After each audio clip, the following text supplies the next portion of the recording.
Hello everybody, how's it going? We're talking about my chain setup today, and I decided to layer this 16-inch, I believe it's maybe 1.5, 2 millimeter rope on top of my daily 7 millimeter 18-inch Cuban link. Now I've had this rope for maybe almost a year, and I mean I never took this thing off. I went swimming in the beach with it, in pools with it. I shower with it, I slept with it, and it still looks perfectly fine. But yeah, I saw this and I'm like, okay, let's see what it would look like with the Cuban. And I honestly like the way that it sits. Now, of course, the further I go, because it's so small, it kind of disappears, and the only thing you really are left with is the look of the Cuban.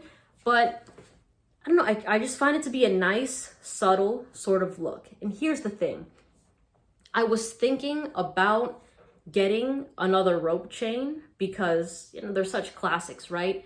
But they're very popular in California. I think even in the West Coast in general, you will see at least somebody rocking a rope chain because they're lovely. They just look so sick, right? But for me, I'm thinking maybe to hold off. And in fact, my girlfriend went shopping on GLD. Yeah, GLD. And they had this promotion going on for a buy one, get one free chain. So she got herself a sick tennis chain.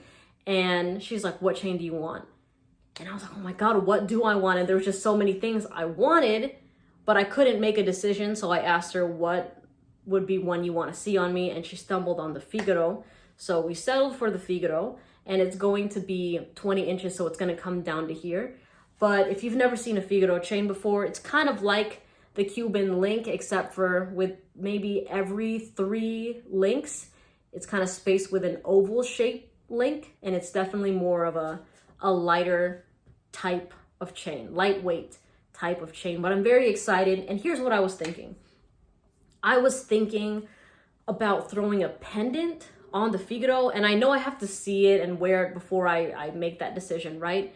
But I was thinking, I'm like, is it going to look a bit much if it's just hanging here by itself with the Cuban on top? Because the Figaro is 4 millimeters, right? And then this is 7. So I'm like, is that still going to look good? And to her, to Gabrielle, she's like, no, that's going to look amazing. She's a big fan of this Cuban and also layered with my 5 millimeter underneath. And I know online, a lot of people don't like that combination. They're like, no, the heavier one, the bigger one should be at the bottom and then the lighter one's on top like that. But to her, like, she went feral over the look of that. She's like, oh my God, I love that, right? So we'll see. But what I've seen online also is that with Figaros, they're kind of worn by themselves.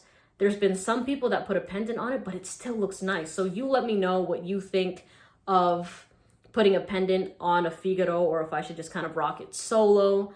And also let me know what kind of chains you wear, because another thing that came to my mind is I stumbled across a Franco chain, and I'm like, okay, this definitely looks like something that would look amazing with a pendant. Kind of like the rope chain where it's like, okay, if you threw a pendant on that, it just looks so seamless and it definitely catches the attention. And I don't know, I like the look of it, but I'm really excited to try that Figaro. And here's my other question, because I'm still new to this. It's a very fun, like, interest for me with like chains and jewelry and stuff like that. But what do you think of having 2 chains that are the same length, right? Because I was going back and forth with whether or not I wanted the Figaro to be 20 inches or to be 18, because even if I threw a pendant on it, the pendant would still come down to here and you could still see, you know, both the chains. But, you know, my girlfriend thought that they might just overlap and you wouldn't be able to tell the difference between them anymore. So if anybody wears that type of layering setup, please let me know. And I would like the opinions of, you know, the ladies and the guys as well, because at least a lot of the opinions I've seen online have been more male dominated, and the opinions of at least the women in my real life, they like kind of the opposite things of what is being said online. For example, with Gabrielle, she likes the thicker chain and then a thinner chain under, for me, with at least the double Cuban look. And I have rocked that in some videos, but it's a bit too flashy for my everyday. So I was just like, you know what? I like this setup right here. I don't know if I'll even take it off, to be honest, but it is kind of pulling on the back of my, like the hair right here. It's this rope, this was never a problem with my Cuban. But we'll see. Let me know what your favorite chains to rock are if you do a layering combination, and what your daily setup is. You know what I mean? Because for me, my daily setup is usually just this Cuban, and I'm thinking about keeping this on, but honestly, just look at the look of just the Cuban by itself. It's just, it's money. It's amazing. Anyways, thank you so much for watching. Leave all your opinions down below. I'd love to read them and see what everybody thinks. And I'll see you in the next video. Bye.